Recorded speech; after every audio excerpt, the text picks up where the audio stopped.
کل کے سبق کے اندر بڑی تفصیل کے ساتھ 4 چیزوں کا ذکر ہوا تھا کہ اللہ رب العزت نے مردار، خون، خنزیر اور وما اہل بہ لغیر اللہ کو حرام قرار دیا ہے۔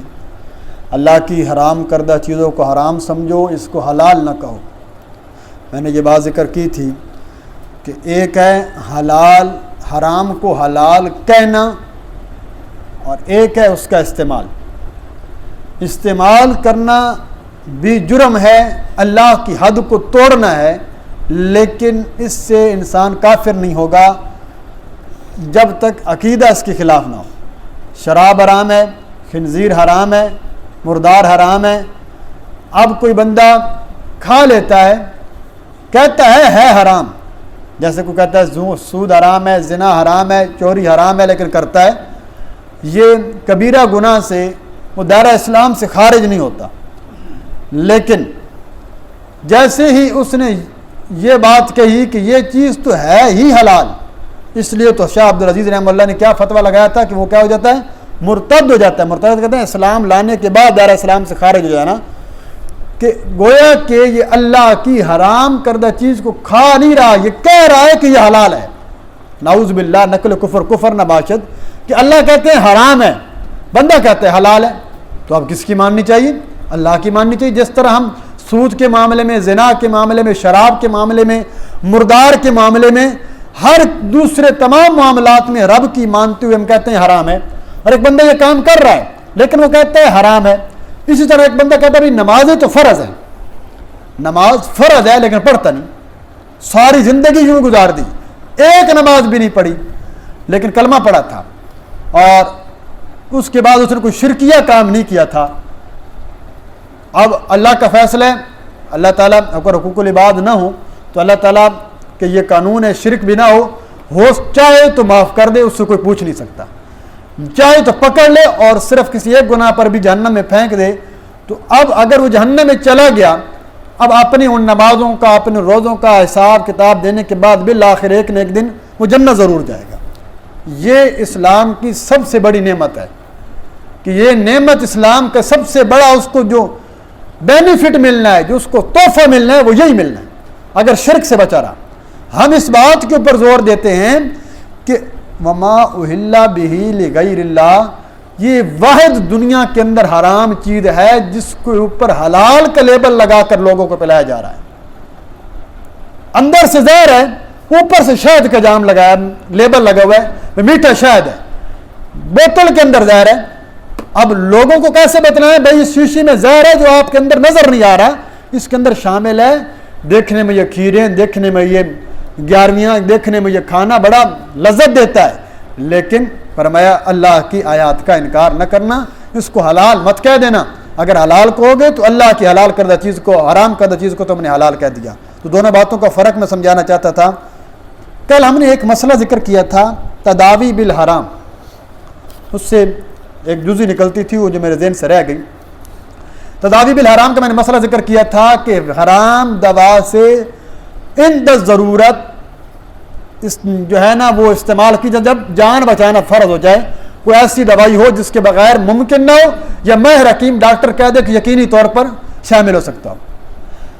لیکن اس کے ساتھ عام طور پر ہمارے ہاں کچھ ٹونے، کچھ اس طرح کی یہ اصطلاحات ایک حدیث کے تحت وہ ذکر کر دی جاتی ہیں کہ کسی جانور کا پیشاب پلانا یا کسی حرام جانور کا دودھ پلانا، جیسے ہمارے یہاں کسی کو زیادہ کھانسی لگی ہو تو کیا کہتے ہیں جی گدھی کا دودھ پلا دیں، یہ جی بڑا مجرب نسخہ ہے، بھائی گدھا یا گدھی حرام ہے اور اس کی تمام چیزوں سے نفع اٹھانا حرام ہے۔ اب حرام کا صرف اس صورت میں میں نے مسئلہ دوبارہ اس لیے ذکر کر رہا ہوں کہ ہمارے ہاں وہ قانون تو ذکر ہوتا ہے لیکن صورت سمجھ نہیں آتی سامنے۔ اس صورت میں حرام کی صرف اتنی مقدار جس سے جان بچ سکے استعمال کی جا سکتی ہے۔ کھانسی کون سا مسئلہ ہے، آج تو اتنی کل جدید دوائیں آ گئی اور بڑے نسخے ہیں، لیکن فوراً ہی اس کو استعمال کر لیا۔ اسی طرح دیگر کے اندر کہ گائے کا پیشاب ہو گیا، اونٹ کا پیشاب ہو گیا، یہ بطور علاج کے حضور علیہ الصلوۃ والسلام کی حدیث پیش کی جاتی ہے جی کہ آپ صلی اللہ علیہ وسلم کے پاس قبیلہ ارنیین کے کچھ لوگ آئے اور انہیں مدینہ کی فضا کچھ موافق نہ آئی اور ان کے پیٹ سوج گئے، حضور کے پاس آ گئے کہ ہمیں مدینہ کی فضا راس نہیں آئی، لہٰذا ہم تو یہاں سے جانا چاہتے ہیں۔ آپ علیہ السلام فرمایا جاؤ باہر چلے جاؤ، مدینہ سے باہر جو ہے نا اونٹ چل رہے ہیں بیت المال کے، تم وہاں جاؤ ان کا دودھ پیو اور استعمال کرو۔ اور وہ تھے اندر سے منافق قسم کے لوگ، اب وہ وہاں پر گئے، انہوں نے جو ہے نا جی وہ دودھ پیا اور ساتھ اس کا حضور نے حکم نہیں دیا تھا، وہ روایت میں آ گیا کہ انہوں نے ساتھ اونٹنیوں کا پیشاب بھی پینا شروع کر دیا، پیشاب پینا، دودھ پیا، پیشاب پیا، باہر کی فضا ہوئی تو وہ تندرست ہو گئے۔ جیسے تندرست ہوئے نا، اب ان کے اندر وہ جو لالچ تھا، وہ حضور علیہ السلام کے جو بیت المال کے اونٹ تھے وہ چرا کر نہ بھاگ نکلے۔ آپ کو اطلاع دی وہ جو آپ کا نگران تھا بیت المال کا کہ وہ جو آپ نے لوگ بھیجے وہ تو الٹا اس چرواہے کو بھی قتل کر ڈالا، قتل کیا اور اس کے بعد بھاگ نکلے۔ آپ نے غالباً حضرت علی رضی اللہ تعالیٰ یا کسی اور صحابی کو بھیجا، جاؤ اور ان کو پکڑ کر لا۔ صحابہ گئے، فوراً پکڑ کر لیے۔ ہاں، میں ابو سلمہ اقوا جو بڑے بھاگنے بڑے تیز صحابی تھے، وہ گئے اور انہوں نے ان کو جا کر پکڑا اور واپس حضور علیہ الصلوۃ والسلام خدمت میں لے آئے، اونٹ بھی واپس آ گئے۔ تاریخ اسلامی کے اندر یہ وہ واحد لوگ ہیں ان کے ساتھ جو حضور علیہ السلام نے سلوک کیا، نہ آپ کی سیرت میں اس سے پہلے کوئی واقعہ ملتا ہے نہ اس کے بعد واقعہ ملتا ہے۔ آپ علیہ الصلوۃ والسلام نے فرمایا لاؤ لوہا گرم کرو اور سیخن، تپتی ہوئی سیخ ان کی آنکھوں میں سلائیاں پھیر دو، ان کو اندھا کر دیا گیا۔ اندھا کرنے کے بعد دیگر روایات میں آتا ہے ان کے ہاتھ پاؤں کاٹ دیے گئے۔ ہاتھ پاؤں کاٹنے کے بعد آپ نے فرمایا ان کو تپتے ہوئے صحرا میں جا کر پھینک دو، کوئی پانی کچھ بھی نہیں دیتا، اسی طرح تڑپتے تڑپتے مر گئے۔ یہ تاریخ اسلام میں آپ کو اس جیسا کوئی واقعہ نہیں ملے گا۔ اب ایسے لوگوں کا حال حضور تو پتہ تھا کہ یہ لوگ کیسے آئے ہیں اور ان کی جو نیت نظر آ رہی تھی، آپ فرمایا جاؤ، اور جب انہوں نے ان کا ارادہ ظاہر ہوا تو ایسے لوگوں کا عمل سے استدلال نہیں ہو سکتا کہ پیشاب حلال تھا جو استعمال ہو سکتا ہے۔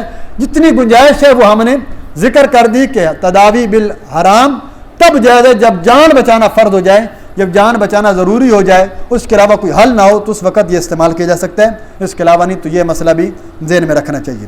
اب آگے آئیے جی، زجر آ رہی ہے، تنبیہ آ رہی ہے، ڈانٹ آ رہی ہے اللہ تعالیٰ کی طرف سے اہل علم لوگوں کے لیے۔ پیچھے بھی آئی ہے، اب دوبارہ آ رہی ہے۔ سبق کی طرف دیکھیے، آیت دیکھیے، فرمایا ان الذین یکتمون ما انزل اللہ من الکتاب، بے شک وہ لوگ جو چھپاتے ہیں ما انزل اللہ من الکتاب، جو اتارا اللہ نے من الکتابی کتاب میں سے، جو کچھ اتارا اس میں سے چھپاتے ہیں، وَيَشْتَرُونَ بِهِ ثَمَنًا قَلِيلًا، اور پسند کرتے ہیں اس کے ذریعے سے ثمن قلیلا، تھوڑا سا ثمن، تھوڑی سی قیمت اس کے بدلے میں، یا پسند کرتے معنی بھی کر سکتے ہیں، دوسرا معنی ہے خریدتے ہیں اس کے ذریعے، مول لیتے ہیں تھوڑا۔ اولئک ما یاکلون فی بطونہم، یہی وہ لوگ ہیں، یہ جو لوگ ہیں نا، ما یاکلون، اللہ کہتے ہیں نہیں کھاتے ہیں یہ لوگ، فی بطونہم، اپنے پیٹوں کے اندر، الا النار، مگر آگ بھر رہے ہیں۔ یہ اپنے پیٹ میں کوئی غذا نہیں کھا رہے، یہ آگ بھر رہے ہیں۔ ان کی سزا کیا ہوگی؟ وَلَا يُكَلِّمُهُمُ اللَّهُ يَوْمَ الْقِيَامَةِ، نہیں کلام کرے گا ان سے اللہ تعالیٰ قیامت کے دن، وَلَا يُزَكِّيهِمْ، ان کو پاک بھی نہیں کرے گا، وَلَهُمْ عَذَابٌ عَلِيمٌ، اور ان کے لیے عذاب ہوگا دردناک۔ یہ ہیں جی وہ لوگ۔ اللہ نے ذکر کیا مسئلہ کہ تحریمات اللہ کا بیان، اللہ کی حرام کردہ چیزوں کا بیان، ان کو کھول کر بتلاؤ۔ یہ صرف شریعت اسلامیہ میں نہیں، یہ پہلی کتابوں میں بھی تھا، پھر قرآن میں بھی اترا اور کہا کہ یہ تحریمات اللہ، اللہ کی حرام کردہ چیز کو حلال نہیں کہنا یا اللہ کی حلال کردہ چیز کو حرام نہیں کہنا، یہ مسئلہ بڑا واضح تھا۔ اب ہوتا کیا ہے، اگر یہ مسئلہ بیان کیا جائے تو پھر بہت ساری مسئلتیں آڑے آ جاتی ہیں، پھر بہت ساری باتیں آڑے آ جاتی ہیں، پھر گدی آڑے آ جاتی ہے۔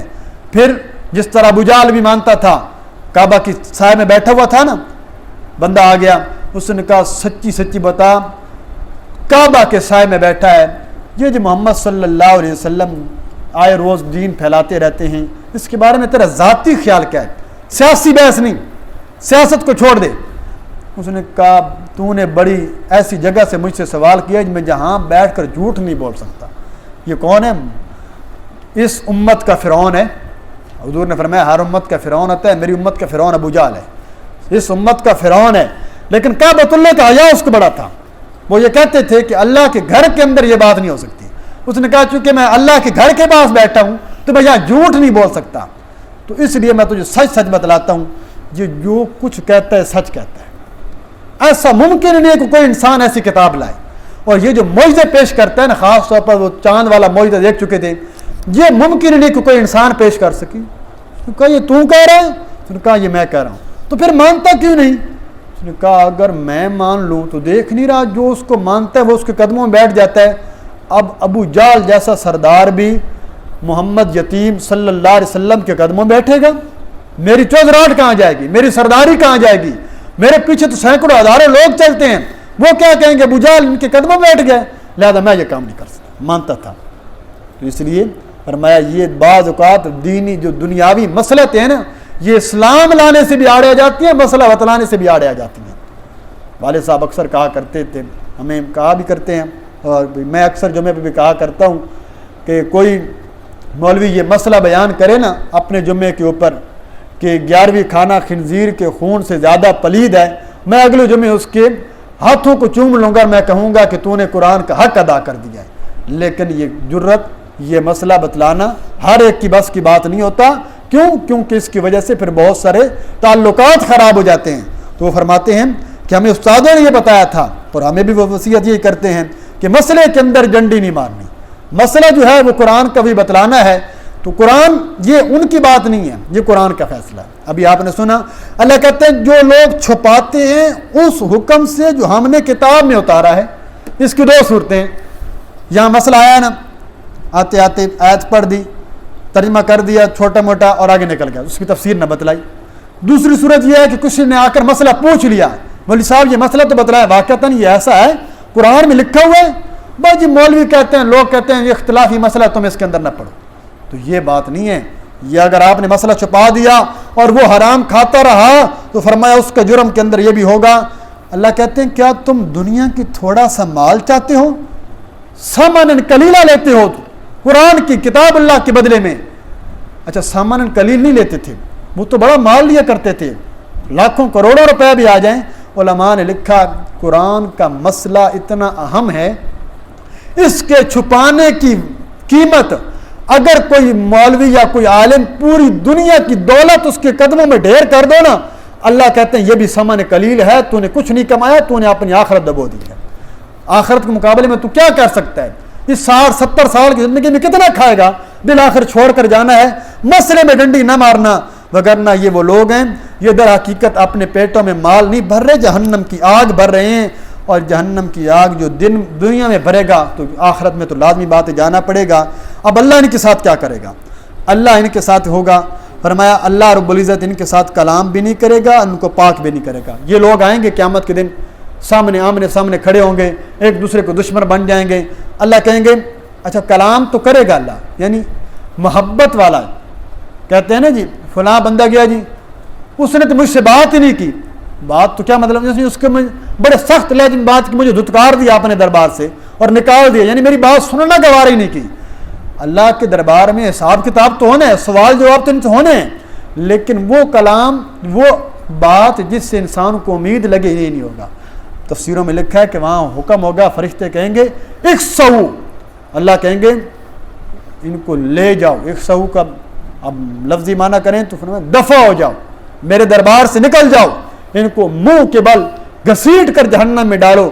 جب اللہ کے نبی صلی اللہ علیہ وسلم نے یہ بات کی نا, صحابہ کہنے لگے یا رسول اللہ بھلا یہ کیسے ممکن ہے کہ بندہ منہ کے بل چلے گا؟ اللہ کے نبی صلی اللہ علیہ وسلم نے فرمایا میرے صحابہ, جو ذات پیروں پہ چلانے پہ قادر ہے وہ اس بات پر بھی قادر ہے کہ بندوں کو سر کے بل بھی چلا سکتا ہے. اور حدیث میں الفاظ آتے ہیں سر کے بل چل رہے ہوں گے, ہر اوٹ سے ہر چیز سے بچ بھی رہے ہوں گے. جیسے بندہ چلتا ہے نا دنیا میں, کانٹا آ گیا, پتھر آ گیا, ارد گرد ہو جاتا ہے, اس طرح چلیں گے. اور اللہ دنیا کے ساری دنیا کے سامنے ان کو دکھائے گا یہ میرے نافرمان لوگ جا رہے ہیں, یہ میرے ساتھ شریک کرنے والے لوگ جا رہے ہیں. اللہ ان سے کلام نہیں کرے گا. اللہ ان کے ساتھ بات نہیں کرے گا، اللہ ان کو پاک نہیں کرے گا، یعنی ان کو گناہ معاف نہیں کرے گا. یہی الفاظ حدیث میں بہت سارے لوگوں کے بارے میں ہیں. میں نے حدیث اثر کے وقت ایک دفعہ یہاں بیان کی تھی کہ 3 قسم کے بندے ایسے ہیں. حدیث تجبہ کے اندر آتا ہے، حدیث قدسی ہے، بخاری شریف کی حدیث ہے کہ اللہ رب العزت فرماتے ہیں 3 قسم کے انسان ایسے ہیں کہ جن کا کل قیامت کے دن مدعی میں بنوں گا، میں دعویٰ پیش کروں گا کہ یہ وہ لوگ ہیں کہ ان کا دعویٰ میں پیش کر رہا ہوں، تو جواب دے مجھے. اس میں پہلا انسان وہ ہے، فرمایا جو کسی آزاد انسان کو بیچ کر اس کی قیمت کھاتا ہے. آزاد انسان کو پکڑا، یہ جو ہمارے ہاں اغوا برائے تاوان کی جتنی قیمتیں کھانے والے، یا کسی بچوں کا آج کل بڑا اللہ سب کی حفاظت فرمائے جو اٹھانے والے گینگ گروپ واضح ہو چکے ہیں، یہ اٹھا کر اس کے پیسے لے رہے ہیں، دے رہے ہیں. اسی طرح اس کے اندر آزاد انسان کا کوئی عضو بیچنا، گردہ بیچنا، کوئی چیز بیچنا، کوئی چیز، یہ جائز نہیں ہے. ہاں اس کی کمائی حرام ہے. اس کے ساتھ یہ مسئلہ بھی سن لیجئے، یہ جو مرتے وقت لوگ اپنی وصیت کر کے جاتے ہیں، یورپ کے اندر تو بہت زیادہ، آج کل پاکستان کے اندر بھی ہے کہ جب میں مر جاؤں تو میری آنکھیں عطیہ ہیں جی فلان، اور میرے گردے جو چیزیں قابل استعمال ہو سکتی ہیں وہ نکال لی جاتی ہیں.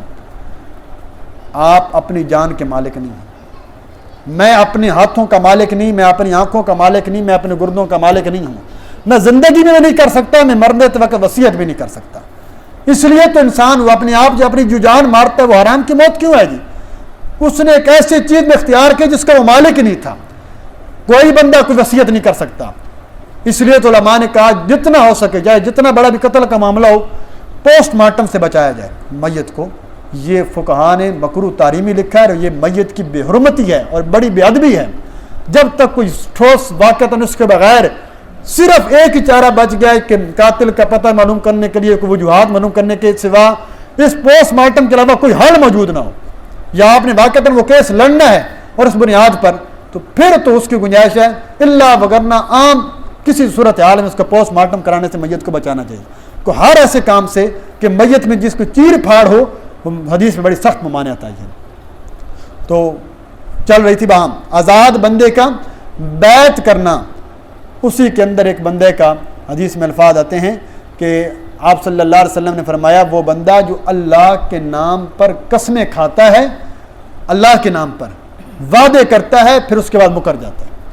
خدا کے نام کی قسمیں کھا لی، پھر اس کو توڑ ڈالا. اور میں ایسے بندے کے خلاف، تو نے میرے نام کو بیچا تھا، اللہ کہیں گے تو نے میرے نام پر لوگوں کا اعتماد حاصل کیا تھا. آج جتنے سودے ہو رہے ہوتے ہیں، بیچنے والے کو بھی پتہ ہے جھوٹ بول رہا ہے. زمین کا سودا ہے، گھر کا، خدا کے نام کی قسم. اب بندہ کیا ہے، اللہ کا نام ایسا ہے، مسلمان اس کے اوپر بات نہیں کرتے، خاموش ہو جاتے. یار اس نے اللہ کی قسم اٹھا لی، اب حالانکہ وہ دھوکہ دے رہا ہے. تو ایسے بندے کے خلاف کل خدا مدعی بنے گا. اور اسی طرح تیسرا بندہ حدیث کے اندر آیا کہ آپ صلی اللہ علیہ وسلم نے فرمایا ایک آزاد بندے کی بیعت کرنے والا، اور دوسرا یہ، اور تیسرا جو کسی مزدور کو اجرت پر لگائے اور پھر اس کی مزدوری مکمل نہ دے اور اس کو بھگا دے. فرمایا ایسا بندہ بھی کل قیامت کے دن اللہ کے دربار میں پیش ہوگا، اللہ اس کے خلاف مدعی بن جائیں گے. پھر اللہ ان کے ساتھ کلام نہیں کریں گے، اللہ ان کے ساتھ بات نہیں کریں گے. اللہ کہیں گے ان کو اٹھاؤ اور جہنم کے اندر ڈال دو. کیونکہ تینوں حقوق و لباد کے متعلق باتیں تھیں، اس لیے آپ صلی اللہ علیہ وسلم سے آپ نے حدیث قدسی بیان کی. تو یہ الفاظ وہاں حدیثوں میں بھی کثرت سے آتے ہیں، یہاں قرآن مجید میں بھی اللہ نے ایسے لوگوں کے لیے استعمال کیے. تو فرمایا مقصد یہ ہے اپنے آپ کو پیٹوں میں جس طرح تم سود کو حرام سمجھتے ہو، اس طرح نظر لغیر اللہ کو بھی حرام سمجھو اور اپنے پیٹوں کے اندر اس کو نہ بھرو، اگر نہ یہ جہنم کی آگ بھر رہے ہو، اور جہنم کی آگ تو فرمایا وہ تمہیں آگ جہنم کے اندر ہی لے کر جائے گی. اس لیے آپ نے اپنے پیٹوں کو اس سے محفوظ رکھو. اگلی آیت دیکھیں جی. اولئک الذین اشتروا الضلالۃ بالہدی، یہی وہ لوگ ہیں، اولئک الذین، یہی وہ لوگ ہیں، اشتروا الضلالۃ، جنہوں نے پسند کر لیا گمراہی کو بالہدی، ہدایت کے بدلے. اللہ کہتے ہیں کیسے جاہل لوگ ہیں کہ ہدایت کے بدلے گمراہی پسند کر لی. والعذاب بالمغفرہ، اور عذاب کو پسند کر لیا مغفرت کے بدلے میں. فما اصبرہم علی النار، اور وہ لوگ نہیں صبر کر رہے کس کے اوپر؟ دوزخ کی آگ کے اوپر. یہاں اللہ کہتے ہیں کہ یہ وہ لوگ ہیں جنہوں نے ایسا دنیا میں جاہل انسان کو دیکھنا ہو تو دیکھو، ان مشرکوں کو دیکھو جنہوں نے ایک سیدھے راستے پہ چلتے چلتے اچانک اپنے لیے گمراہی کا راستہ چن لیا۔ اللہ کی بخشش کا جو وسیلہ بن سکتا تھا، کل قیامت کے دن حضور کی شفاعت نصیب ہو جاتی، کسی اور کی شفاعت نصیب ہو جاتی، اللہ معاف کر دیتے، لیکن انہوں نے سارے مغفرت کے دروازے اپنے پر بند کر لیے اور شرک کر دیا۔ اور مشرک کے بارے میں اللہ کا چونکہ قانون ہے کہ جو مرضی ہو جائے، اللہ کا پیارا پیغمبر بھی کیوں نہ کہہ دے، تب بھی فرمایا میں نبی کے باپ کو بھی جب نہیں بخشوں گا۔ حضرت ابراہیم کے والد آئیں گے نا، دیکھیں گے آزر آ گئے، جہنم کا فیصلہ ہونے والا ہے، حضرت ابراہیم دعا کریں گے یا اللہ تو نے تو کہا تھا میں اپنے بندے کو رسوا نہیں کروں گا، تو آج مجھے بچا تاکہ لوگ یہ نہ کہیں ابراہیم کا والد جہنم میں جا رہا ہے۔ اللہ کہیں گے ہم آپ کو رسوا نہیں کریں گے، اپنے پاؤں میں دیکھو۔ میں نے پہلے بتایا یہ بخاری شریف کی روایت ہے، حضرت ابراہیم نیچے دیکھیں گے تو حضرت ابراہیم کا جو والد ہے آزر، وہ ایک بجو کی شکل بن چکا ہوگا، اور فرشتوں کا حکم ہوگا اٹھا کر اس کو جہنم میں پھینک دو تاکہ میرے خلیل کے اوپر کسی قسم کے کوئی لوگ بات نہ کریں کہ اللہ کے نبی کا باپ جہنم میں جا رہے۔ لیکن قانون نہیں بدلا اللہ نے، دیکھ لیں خلیل اللہ کتنا بڑا لقب ہے، قانون نہیں بدلا، شکل تبدیل کر دی، لیکن فیصلہ جہنم کا ہے چونکہ مشرک تھا۔ شرک بہت بڑی بری چیز ہے، اس لیے کہ انبیاء کی بھی بات یہاں پر قابل قبول نہیں۔ اللہ کہتے ہیں انہوں نے عذاب پسند کر لیا مغفرت کے بدلے میں، یہ نہیں صبر کر رہے مگر آگ کے اوپر۔ ذالک بان اللہ نزل کتاب بالحق، یہ اس وجہ سے سزائیں ہیں کہ اللہ تعالیٰ نے اتاری ہے کتاب بالحق، حق طریقے کے ساتھ اللہ نے یہ قانون اور فیصلہ حق دے کر بھیجا تھا۔ وَإِنَّ الَّذِينَ اخْتَلَفُوا فِي الْكِتَابِ، اور وہ لوگ جو اختلاف کر رہے ہیں کتاب کے اندر، لفی شقاق بعید، وہ البتہ بری اور دور کی گمراہی کے اندر پڑے ہوئے ہیں۔ ایسے لوگ دور جا پڑے ہیں، دور کی ضد کے اندر جا پڑے ہیں۔ ایسے لوگ جو کتاب اللہ میں شک کرتے ہیں، کتاب اللہ میں اختلاف کرتے ہیں، اللہ تعالیٰ ان کو اپنی رحمت سے دور کر دیا کرتا ہے۔ اور جو خدا کی رحمت سے دور ہو جائے، فرمایا اس بندے کی سزا جہنم ہی ہو سکتی ہے۔ تو اللہ کی رحمت سے بچنا کے اندر شامل ہونا چاہتے ہو اور اللہ کے عذاب سے بچنا چاہتے ہو، تو فرمایا کہ پھر اپنے آپ کو شرک سے بچانا ہے، اللہ کے احکامات کو پورا کرنا ہے۔ اللہ تعالیٰ سے دعا اللہ تعالیٰ قرآن و سنت پر عمل کی توفیق عطا فرمائے۔